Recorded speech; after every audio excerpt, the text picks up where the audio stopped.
আমিন কিছু ভবিষ্যৎবাণী করেছেন। লক্ষ্য করবেন, শাম কোনটা, সিরিয়া, জর্ডান, ফিলিস্তিন, এগুলো মিলায়া হলো শাম। শামের ব্যাপারে, সিরিয়ার ব্যাপারে লক্ষ্য করেন, এদিকে আমার নবীজি কিছু ভবিষ্যৎবাণী করেছেন।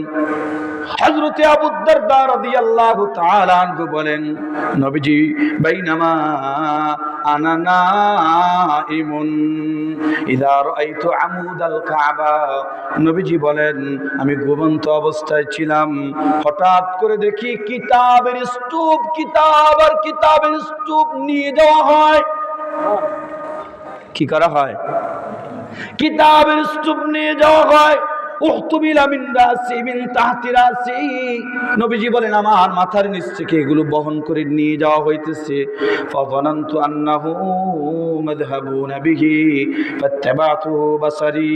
নবীজি বলেন আমার মাথার নিচ থেকে কিতাবের স্তম্ভ নিয়ে যাওয়া হইতেছে, আমি ভাবলাম কই যায় এগুলা। ইলা শাম, আমি দেখলাম এগুলো ফেরেশতারা বহন কইরা শাম দেশের দিকে নিয়ে যায়। কিয়ামতের আগে এলেন, ঈমান আরব দেশে থাকবে না, মক্কা মদিনায় থাকবে না। ও মুসলমান, কিয়ামতের আগে ঈমান পাইতে হলে শাম দেশে যাইতে হবে। কথা কোন ঠিক না বেঠি? আমার প্রিয় ভাইরা, নবীজি বলেন ফাউমিদা বিহি ইলা শাম, আমি দেখলাম এগুলো শাম দিকে নিয়ে যায়। ও আমার সাহাবারা, এ আমার উম্মতেরা শুনো, আলা ওয়া ইন্নাল ঈমানা হিনা তাকাউল ফিতান বিশাম, সমগ্র দুনিয়া যখন ফিতনায় ভরে যাবে, আমার উম্মতেরা ঈমান পাইতে চাও সিরিয়ায় চলে যাও, মুজাহিদ দেখতে চাও শাম সিরিয়ায় চলে যাও। ঠিক কি ঠিক না? আরে কয়টা হাদিস শোনাই। 2 নাম্বার হাদিস, নবী আমার বলেন, হযরতে আব্দুল্লাহ ইবনে আমর ইবনে আস রাদিয়াল্লাহু তাআলা আনহু বলেন, আমার নবীজি বলেন আন্নী রাআইতু আমুদাল কিতাব, কিতাবে একই রকমের প্রায় কিতাবের স্তূপ দেখলাম। এবার নবীজি বলেন আমি এবার দেখলাম আমার বেসাদা থেকে, বালুশের নিচ থেকে নূরের এক মিম্বার, নূরের এক খুঁটি, নূরুন সাতিউন, নূরের এক খুঁটি নিয়ে যাওয়া হইতেছে। নিয়া কোন দিকে নিয়ে যায় লক্ষ্য করবেন, উমিদা বিহি ইলা শাম, শাম দিকে নিয়ে যায়। ও আমার ভাইরা, আলা ইন্নাল ঈমান ইযা ওয়াকাতিল ফিতান বিশাম, আমার উম্মতেরা ঈমান খুঁজতে, ঈমান তালাশ করতে চাও, ঈমান পাইতে চাও, শাম দেশে তালাশ করবা। ঠিক কি ঠিক না? প্রায় একরকম। 3 নাম্বার হাদিস, আব্দুল্লাহ ইবনে আমর রাদিয়াল্লাহু তাআলা আনহু বলেন, নবীজি বলেন ইন্নী রাআইতুল মালাইকা ফিল মানাম, ঘুমের মধ্যে আমি ফেরেশতা দেখলাম। আমার ভাইরা, ওখিদু, তারা কিতাব ধরে কিতাবগুলো নিয়ে যাইতেছে। উমিদা বিহি ইলা শাম, কোন দিকে নিয়ে যায়? এবার নবীজি বলেন শুনো, ইন্নাল ঈমান ইযা ওয়াকাতিল ফিতান, সমগ্র দুনিয়া যখন ফিতনায় ভরে যাবে, ফাইন্নাল ঈমানা বিশাম, শাম দেশে তোমরা ঈমান তালাশ করে পাইবা। আমার প্রিয় ভাইরা লক্ষ্য করবেন, হযরতে আব্দুল্লাহ ইবনে হাওয়ালি রাদিয়াল্লাহু তাআলা আনহু বলেন, কুন্না ইনদা রাসূলিল্লাহি সাল্লাল্লাহু আলাইহি ওয়াসাল্লাম ফাশাকাউনা ইলাইহিল ফাকরা ওরা ওয়াল ফাকরা। হযরতে আব্দুল্লাহ ইবনে হাওয়ালি বলেন, আমরা নবীজির সামনে বসা, আমরা নবীজিকে অভিযোগ করলাম, ক্ষুধার অভিযোগ করলাম। আমরা নবীজিকে কাপড় নাই, পোশাক নাই, অস্ত্র শস্ত্র নাই, অভাব অনটনের কথা বললাম। কিসের কথা? আমরা নবীজিকে অভাব অনটনের কথা বললাম। এবার নবীজি অকিল্লাতি সেই অস্ত্র শস্ত্র খাবার দাবার কমের অভিযোগ করলাম। নবীজি বললেন, আমার উম্মতেরা শোনো, ফাওয়াল্লাহি লা আনা মিন কাসরাতি সেই আখওয়াফু মিন কিল্লাতিহি, আমার উম্মতের কমের চাইতে আমার উম্মতের বেশি হওয়াকে আমি নবীজি বেশি ভয় পাই। মানে কি, আজ আমার উম্মতের বাহিনী কম, সাহাবায়ে কেরামদের সংখ্যা কম, এমন একটা দিন আসবে এই উম্মতের অনেক হবে, উম্মত অস্ত্র শস্ত্র হবে এই উম্মতের, কিন্তু এই উম্মত বাতিলের বিরুদ্ধে লড়াই করবে, জিততে পারবে না। কি বলেন, ঠিক না? আমার নবীজি বলেন, আমার উম্মতের অধিকের ভয় আমি বেশি করি, কমের চাইতে অধিক হওয়ার ভয় আমি বেশি করি। আমার প্রিয় ভাইরা এবার লক্ষ্য করেন, হাদিসের শেষ অংশে নবীজি বলেন, ফাওয়াল্লাহি লা ইয়াজালু হাযিহিল আমরু ফীকুম হাত্তা ইয়াফতাহাল্লাহ আরদা ফারিস ওয়ারদারুম ওয়ারদা ইয়ামান। এই অবস্থা চলতে থাকবে যতক্ষণ পর্যন্ত পারস্য বিজয় না হবে, রোম বিজয় না হবে, ইয়ামান বিজয় না হবে। আমার নবীজি এবার বলেন, ওয়াত্তা তাকুনু জুনুদান সালাস, এই উম্মতের মুজাহিদিনদের তিনটা দল হবে। জোরে বলেন, কয়টা? কষ্ট হয় নাকি? মুজাহিদদের কয় দল হবে? তিনটা জুনুদ হবে, জুনুদান সালাস, তিনটা জুনুদ হবে, তিনটা দল হবে। জুনুদাম বিশাম, এক নাম্বার হলো শামের দল, ও জুনুদাম বিল ইয়ামানি, ও জুনদাম বিল ইয়ামানি, আরেকটা হবে ইয়ামানের দল, ও জুনদাম বিল ইরাক, আরেকটা হবে ইরাকের বাহিনী। আমার ভাইরা, আমার বন্ধুরা, এবার আব্দুল্লাহ ইবনে হাওয়ারি বললেন, ইয়া রাসূলুল্লাহ, ওগো নবীজি, উম্মতের তো তিনটা, মুজাহিদিনদের তিনটা দল হবে, কয়টা? শাম, ইয়ামান, ইরাক, আমি কোন দলে যোগ দিব? প্রশ্ন জাগে কি জাগে না? নবীজি, আমি কোন দলে যোগ দিব?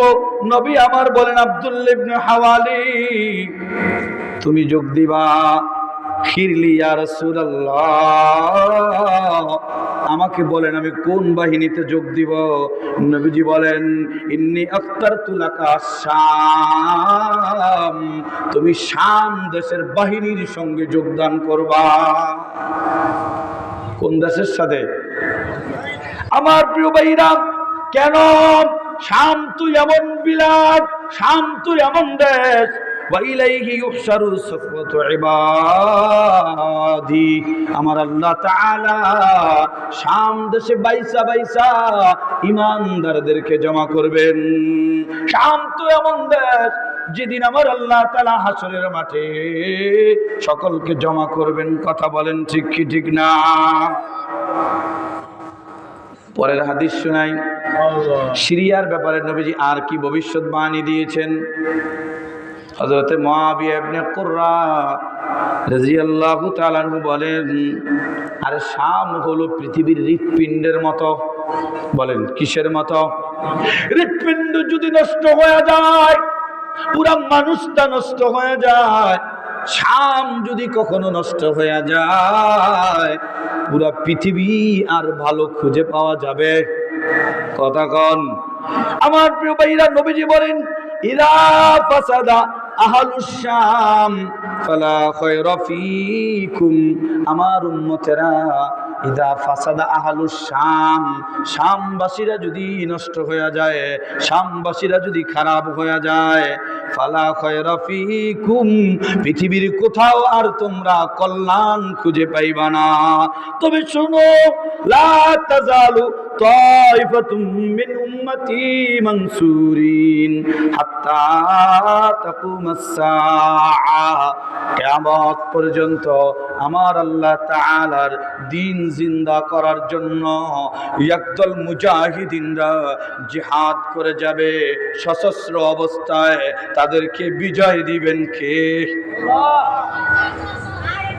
আমার প্রিয় ভাইরা, আমার বন্ধুরা, কিয়ামত পর্যন্ত, হাত্তা তাকুমাস সাআ, কিয়ামত পর্যন্ত মুজাহিদিনরা জিহাদ করবে।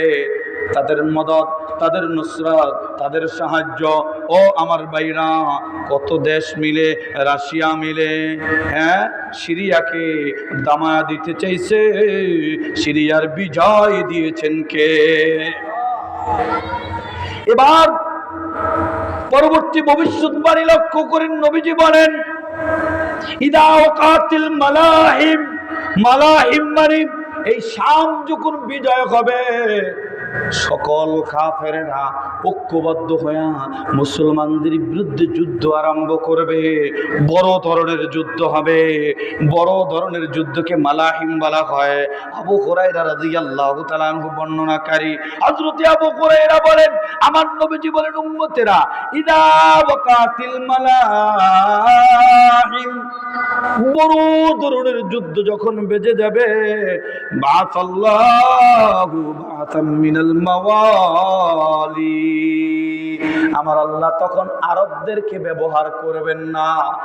আজ আরবের নেতারা, ও মুসলমান, জুব্বা গায়ে, টুপি মাথায়, পাগড়ি মাথায় দিয়া, পশ্চিমা অর্ধ উলঙ্গ মেয়েদেরকে আইনা নির্লজ্জের মতো নাচ আর গান দেখে। কথা কন ঠিক না বেঠি?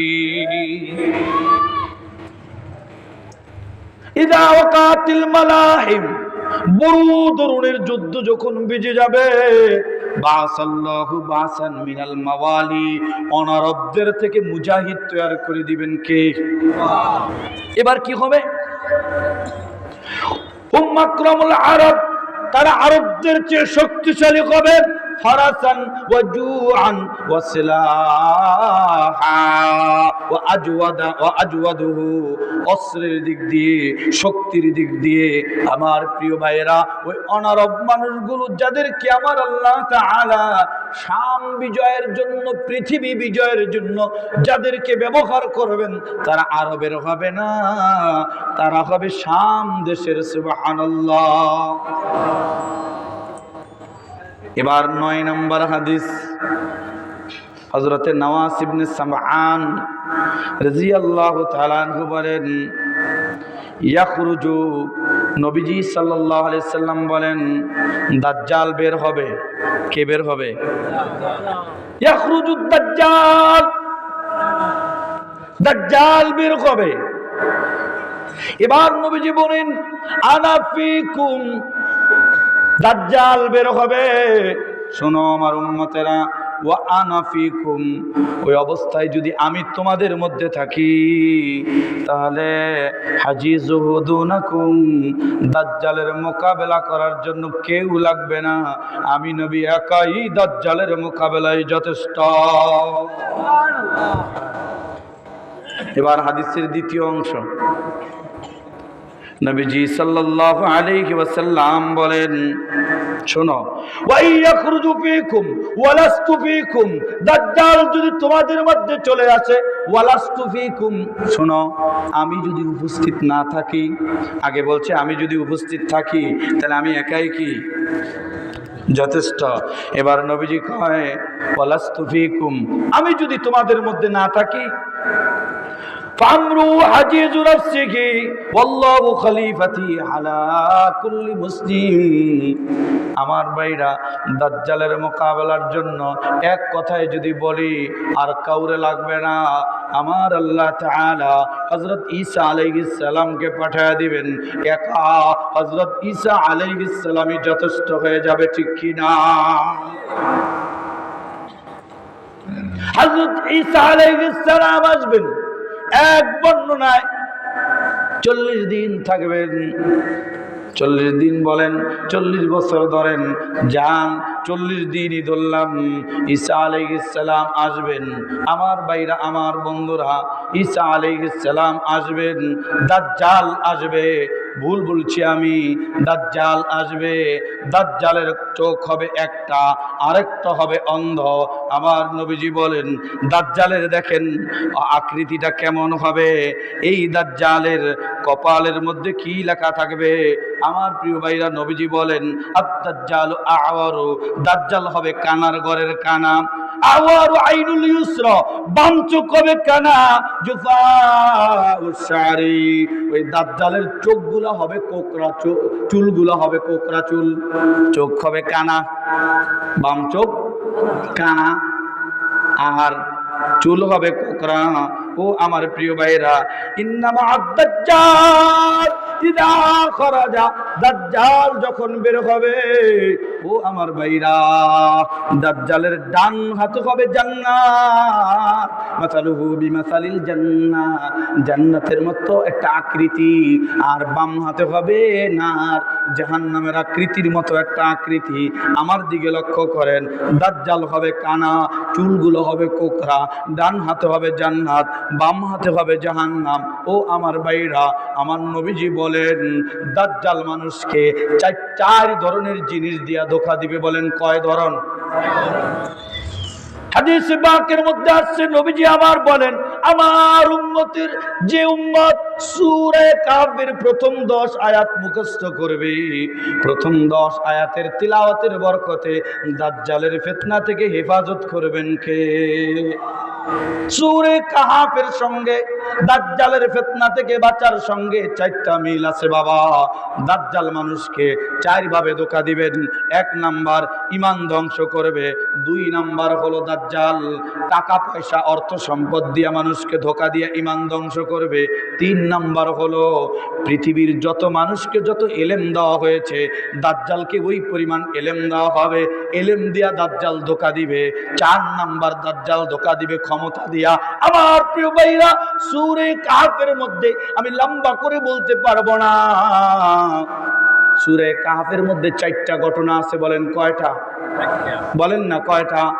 1 নাম্বার ওই যে 7 যুবকের ঘটনা, 2 নাম্বার হলো 2 বন্ধুর ঘটনা, একজনের মাল ছিল আরেকজনের মাল ছিল না, বাগানালার ঘটনা, সম্পত্তির ঘটনা। 3 নাম্বার হলো মুসা আলাইহিস সালাম বলছিলেন আমার ইলম বেশি, আমার আল্লাহ বলছে না, খিজির আলাইহিস সালামকে দিয়া শিখাইছে। 4 নাম্বার হলো বাদশা যুলকারনাইনের বাদশাহীর ঘটনা।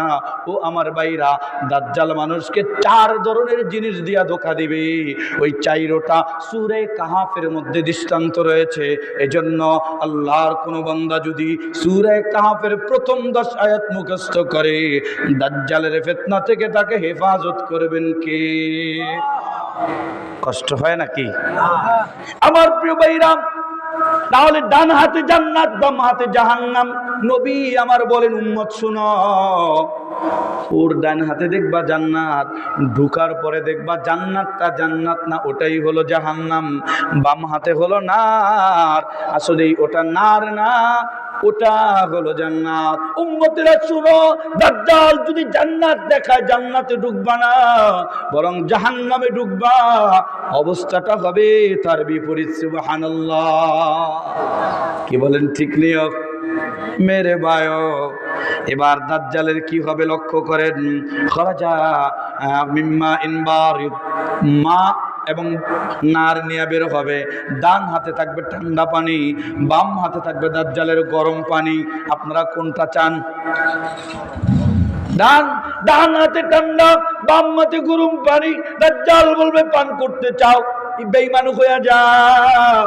আমার ভাইরা, দাজ্জাল বলবে আমি খোদা। মানুষ বলবে তোরে মানি না। বলে কি করলে মানবি? বলে আমার মরা বাপরে জেতা কইরা দাও, তাইলে মানবো। সামনেই ভেলকি, জেতা কইরা দিবা। আসলেই জেতা না, এটা ওর ধোকাবাজি। মানুষ বলবে কিরে, এটাই তো। আমার নবীজি বলেন উম্মতরা শোনো, দাজ্জাল হলো কানার ঘরের কানা। আমার আল্লাহ পাক কানা না। কথা বলেন ঠিক কি ঠিক না? আমার প্রিয় ভাইরা, আমার বন্ধুরা, এবার নবীজি বলেন ইয়াখরুজুদ দাজ্জাল মিন আরদি বিল মাশরিকি ইউকালু লাহাল খুরাসান। আরে দাজ্জাল খুরাসান থেকে আসবে, 40 দিন থাকবে। একদিন হবে আমার ভাইরা, প্রথম দিন হবে 1 বছর, পরের দিনগুলো হবে 1 মাস, পরের দিনগুলো হবে 1 সপ্তাহ, এইভাবে করে পরের দিনগুলো হবে। এভাবে হতে হতে হযরত ইমাম মাহদী আসবেন। আমার প্রিয় ভাইরা, দাজ্জালের আবির্ভাব ঘটবে, ঈসা আলাইহিস সালাম আসবে। আসবেন, এদিক দিয়া ইমাম মাহাদি আসবেন। ইমাম মাহাদির ব্যাপারে নবীজি কি বলেন? আল মাহাদি মিন্নি, মাহাদি আমার সন্তানদের থেকে আসবেন। আমার নবীজি বলেন আল মাহাদি মিন আহলিল বাইত, মাহাদি আমার আহলে বাইতদের থেকে আসবেন। আমার নবীজি বলেন ইমাম মাহাদি যিনি আসবেন এক রাতের মধ্যে ইসলিহুল্লাহু ফি লাইলা, সমগ্র পৃথিবী শাসন করার মতো পাওয়ার আর ক্ষমতা ইমাম মাহদিকে এক রাতের মধ্যে দিয়ে দিবেন কে? কষ্ট হয়? এক রাতের মধ্যে পুরো পাওয়ার। আমার নবীজি বলেন উম্মতেরা শোনো, ইমাম মাহদি যিনি হবেন ও আমার ভাইরা আলী রাদিয়াল্লাহু তাআলার সন্তান হবেন। ইমাম মাহদি যিনি হবেন ফাতেমা রাদিয়াল্লাহু তাআলার সন্তান হবেন। ইমাম মাহদি যিনি হবেন হাসান রাদিয়াল্লাহু তাআলার সন্তান হবেন। ইমাম মাহদি যিনি হবেন নবী আমার বলেন ইসমুহু ইসমি, ইমাম মাহদির নাম নবী বলে আমার নামের সাথে এক নাম হবে। আমার নবীজির নাম মুহাম্মদ, ইমাম মাহদির নাম হবে মুহাম্মদ। আমার নবীজির বাবার নাম আব্দুল্লাহ, ইমাম মাহদির বাবার নাম হবে আব্দুল্লাহ। আমার নবীজির মায়ের নাম হলো আমেনা, ইমাম মাহদির মায়ের নাম হবে আমেনা। আমার নবীজির, আমার প্রিয় ভাইরা সৌন্দর্য কেমন হবে? ইমাম মাহদির ওরকম সৌন্দর্য হবে। আমার প্রিয় ভাইরা, আমার বন্ধুরা, ইমাম মাহদি আসবেন, ঈসা আলাইহিস সালাম আসবেন। এবার এদিকে লক্ষ্য করুন, নবীজি আমার বলেন ঈসা আলাইহিস সালাম নাজিল হবেন। কোনখান থেকে কিভাবে নাজিল হবেন? নবীজি বলেন উম্মতেরা শোনো, লা তাজালু তাইফাতুম মিন উম্মতি ইউকাতিলুনা আলাল হাক্কি লা ইয়াদুররুকুম মান খাযালাহুম আও খালাফাহুম ওয়া হুম আহলুশ শাম। আমার উম্মতের একদল বাহিনী হবে, শত্রুর বিরুদ্ধে তারা লড়াই করবে। যতই শত্রুতামি করো আমার ওই বাহিনীর সঙ্গে কেউ লড়ে পারবে না। ওরা কারা? ওরা হলো আহলুশ শাম, ওরা হলো শাম দেশের মুজাহিদরা। ঠিক কি ঠিক না? এবার ঈসা আলাইহিস সালাম নাজিল হবে, খেয়াল করেন, লা তাজালু ইসাবাতুম মিন উম্মতি ফায়ানজিলু ঈসা ইবনে মারইয়াম। ঈসা আলাইহিস সালাম নাজিল হবে। ও মিয়া, কোন মিম্বর দিয়ে নাজিল হবে? লক্ষ্য করেন, সাদা মিনারা। কোন মিনারাও বলেন না? সাদা মিনারা দিয়ে নাজিল হবে। দুই ফেরেশতার কাঁধে বড় করে মাথার থেকে পানি ঝরতে থাকবে। ঈসা আলাইহিস সালামের নজুল হবে। হওয়ার পরে ফায়ানজুল ঈসা ইবনে মারইয়াম, তিনার নজুল হবে। এবার ইমাম মাহদি বলবেন তাল সল্লি লানা। ইমাম মাহদি বলবেন, উম্মত বলবেন ও ইমাম, ও ঈসা আলাইহিস সালাম আসেন, আমাদের নামাজের ইমামতি করেন, আপনি নামাজটা একটু পড়ান। তিনি কি বলবেন খেয়াল করেন, ইন্না বা'দাকুম লিবা'দিন উমারা তাকরিমাতাল্লাহ লিহাদিহিল উম্মাহ। আমার উম্মত ইমাম হযরত ঈসা আলাইহিস সালাম বলবেন না, তোমরা এক উম্মত অন্য উম্মতের নামাজ আদায় করাইবা, আমি ঈসা নামাজ পড়াবো না। এই উম্মতের এত দাম, এত মর্যাদা, আমি নবীজিও তোমাদের উম্মতের পিছনে নামাজ আদায় করবো। সুবহানাল্লাহ। আমার প্রিয় ভাইরা, আমার বন্ধুরা, এবার লক্ষ্য করেন, হযরত সালিম ইবনে আব্দুল্লাহ রাদিয়াল্লাহু তাআলা আনহু বলেন সায়াখরুজুন নার মিন হাজারামাউত আও মিন নাহবি হাজারামাউত তাহশারুন নাস জামিআ। সিরিয়া বিজয়ের পর, শাম বিজয়ের পর, সিরিয়া বিজয়ের পর চতুর্দিক থেকে সিরিয়াকে আঁকড়ায়া ধরার জন্য চেষ্টা করবে। আমার ভাইরা লক্ষ্য করেন, সবাই মিলা সিরিয়ারে ধরার জন্য চেষ্টা করবে। চতুর্দিক থেকে বিপদ আসবে। সায়াখরুজু নারুম মিন হাজারামাউত, কিয়ামতের আলামত তখন আস্তে আস্তে করে আরো প্রকাশ পাবে। সিরিয়া তো বিজয় হয়ে গেল। সাতাখরুজু নারুম মিন হাজারামাউত, হাজারামাউত থেকে আগুন বের হবে। আও মিন নাহবি হাজারামাউত, অথবা হাজারামাউত এলাকা থেকে আগুন বের হবে। তাহশুরুন নাস, এই আগুন বের হওয়ার পর মানুষগুলো দৌড়ে জমা হয়ে সিরিয়ার শাম দেশে একত্রিত হয়ে যাবে। সাহাবী বলেন, ইয়া রাসূলুল্লাহ ফাইনা তা'মুরুনা ইয়া রাসূলুল্লাহ, আগুন বাইর হয়ে দৌড়ে নিবে, তখন আমরা কোন দিকে যাবো? ইরাকে যাবো না ইয়ামানে যাবো না ফিলিস্তিনে যাবো না শামে যাবো? নবী আপনি বলেন না তখন আমরা কোন দিকে যাবো? নবীজি বলেন, আমার উম্মতেরা শোনো, আলাইকুম বিশাম, আলাইকুম বিশাম, আমার উম্মতেরা তখন তোমরা শাম দেশকে আঁকড়ায়া ধরবা। যায়েদ ইবনে সাবিত রাদিয়াল্লাহু তাআলা আনহু বলেন, কুন্না ইনদা রাসূলিল্লাহি সাল্লাল্লাহু আলাইহি ওয়াসাল্লাম নুআল্লিফুল কোরআন, আমরা চামড়ার কাগজের মধ্যে, চামড়ার মধ্যে কোরআনুল কারীম তালিফ করতেছিলাম, লিখতেছিলাম। ও আমার ভাইরা, 17 নম্বর সুসংবাদ এটা। নবীজি আমার বলেন, তুবা লিশাম, তুবা লিশাম, তুবা লিশাম, শামবাসীদের জন্য সুখবর। যদি কন্যা সুবহানাল্লাহ। কাদের জন্য?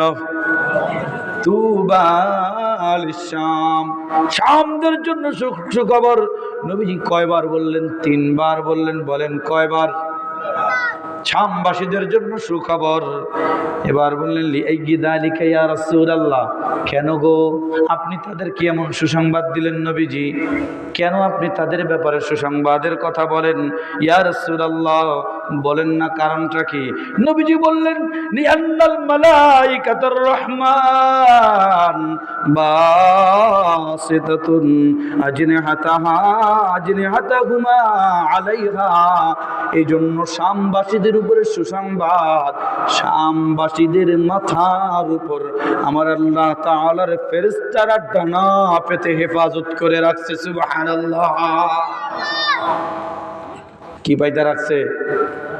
শামবাসীদের মাথার উপরে আমার আল্লাহ তাআলার ফেরেশতারা তাদের আজনিহাতাহুমা আলাইহা ডানা দিয়ে রাখছে। অচিরি আফগান বিজয় হয়েছে, স্বপ্নের মতো লাগতেছে। কথা কোন ঠিক কিনা? ফিলিস্তিন সিরিয়া বিজয় হয়েছে, স্বপ্নের মতো লাগে। আমার ভাইরা, বাংলাদেশ বিজয়, বিজয়ের মাস 16ই ডিসেম্বর। কিসের মাস বলেন না কেন? 16ই ডিসেম্বর বিজয়ের মাস।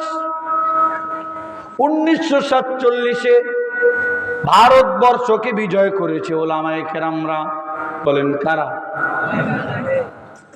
খুঁজে দেখুন ইতিহাস। 1947-এ বিজয় করেছে আলেম ওলামারা। 1947 থেকে 71 পর্যন্ত আমরা ছিলাম পূর্ব পাকিস্তান।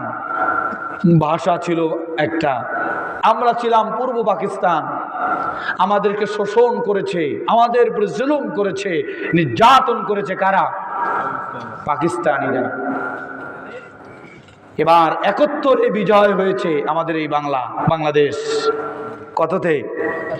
71 থেকে নিয়ে 2024 পর্যন্ত কত দল, কত মত, কত ব্যক্তি, কত গোষ্ঠী, কত বংশ, কতজন আসলো গেল। আমরা বাঙালি জাতিরা জুলুম নির্যাতন থেকে বাঁচতে পারি নাই। কথা বলেন ঠিক কি ঠিক না?